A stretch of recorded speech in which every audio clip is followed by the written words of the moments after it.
Good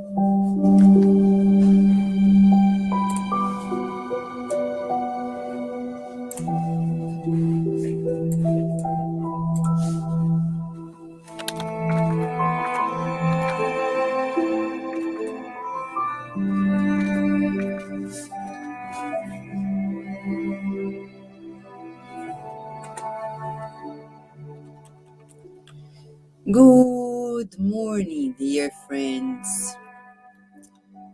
What a blessing to be awakening to a new day.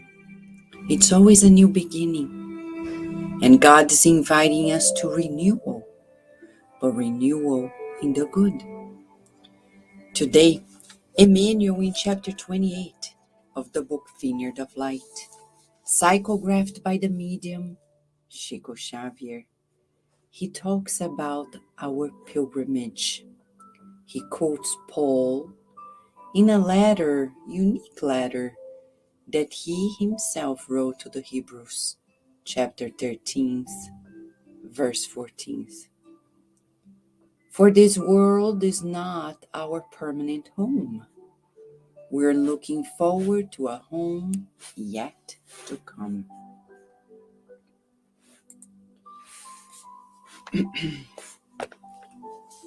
It is silly, the instinct of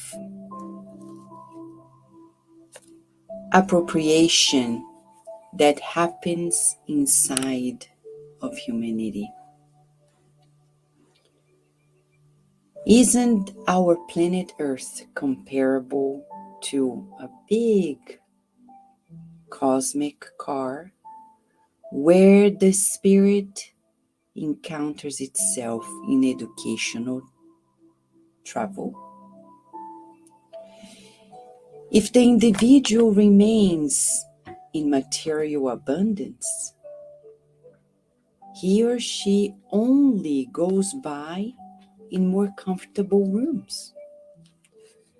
If the individual breathes in poverty, equally, this individual is traveling in a second-class room. If someone is living on earth with beautiful appearance, notable appearance, this person only has a more pleasant costume, garment that is using for a very short period of time in this trip.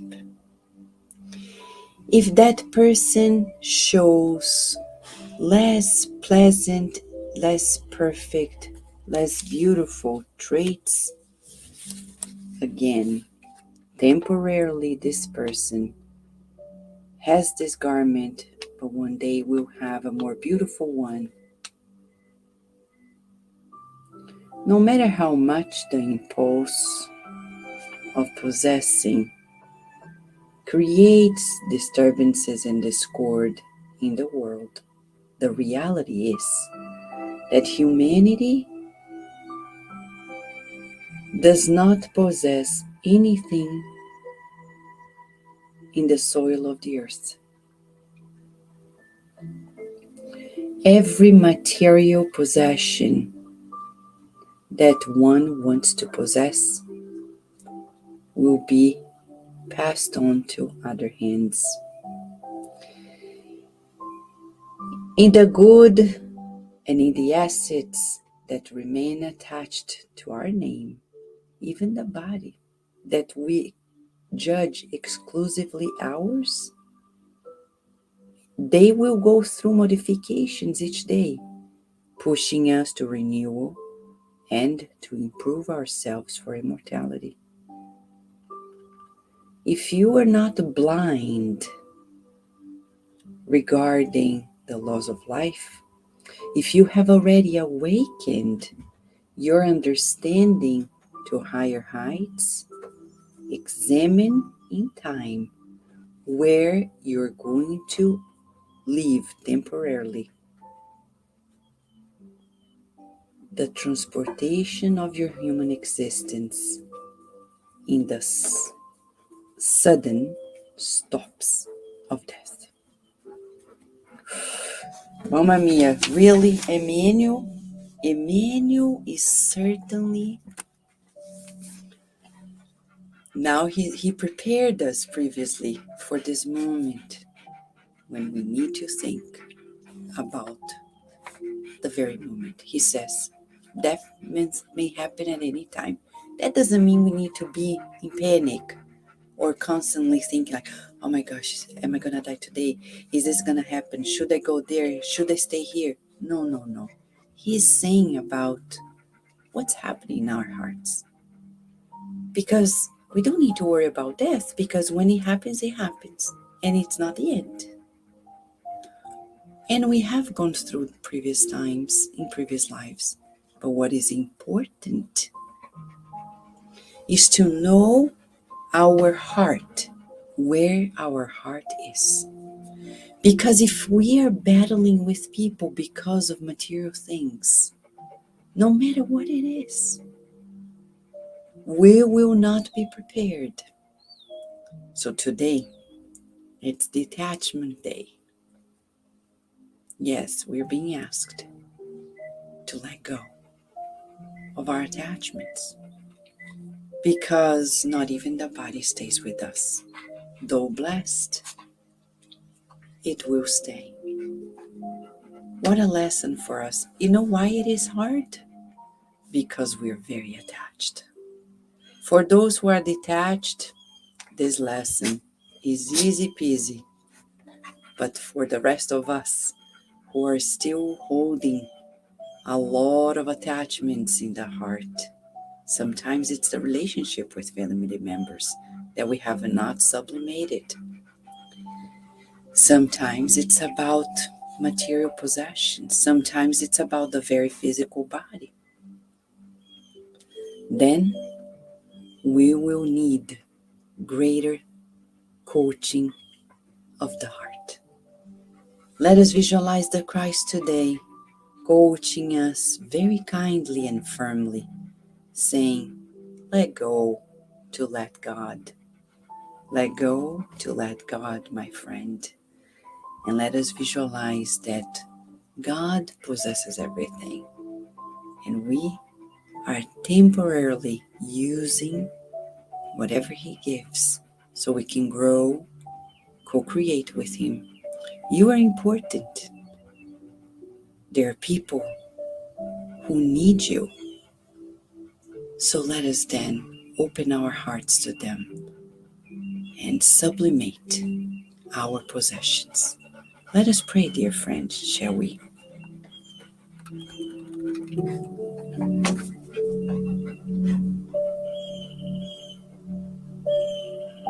We visualize you, dear Jesus,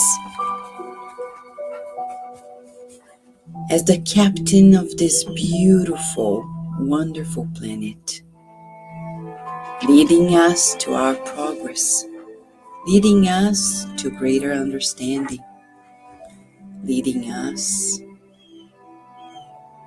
to our very liberation.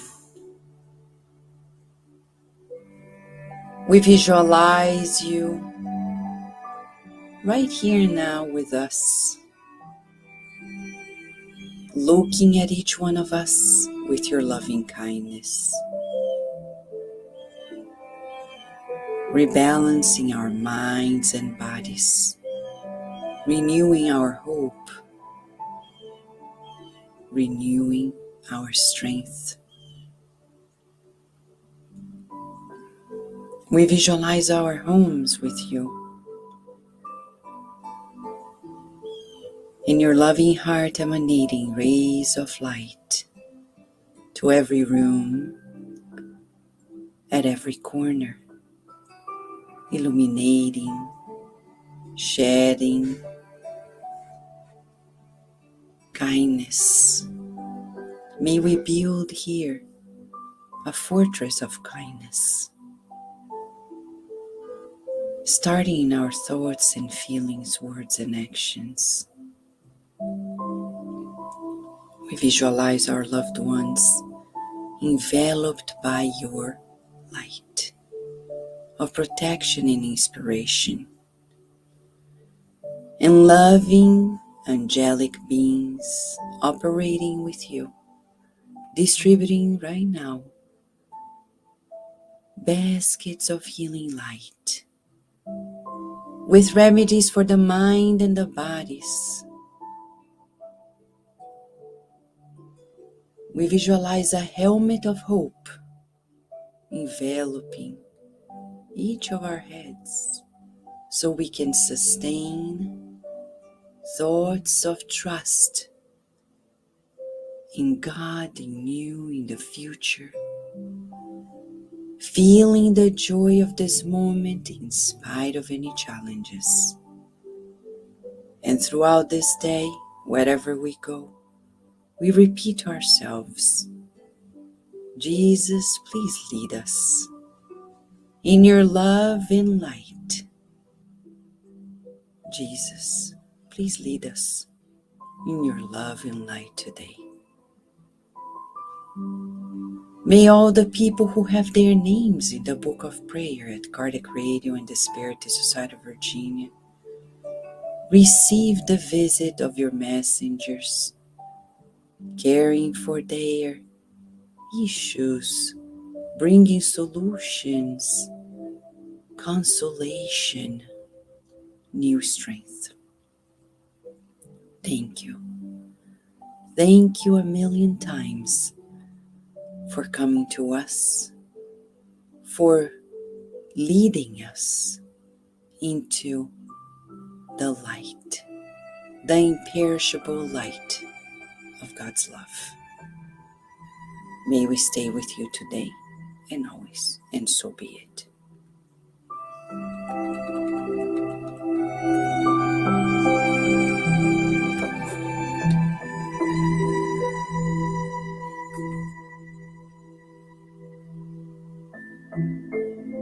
Thank you, Marco Davis, for your kindness. Yes, may these vibrations envelop our planet in wonderful vibes, as you say.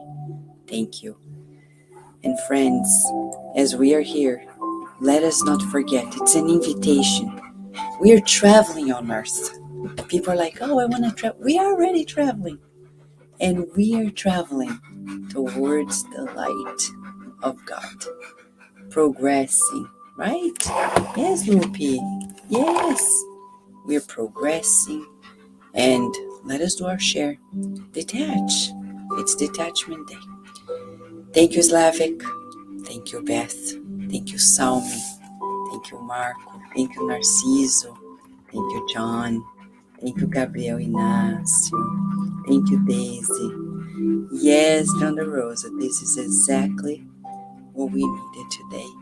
We wish you a lovely day and night, and we hope to see you tomorrow at Cardiac Radio.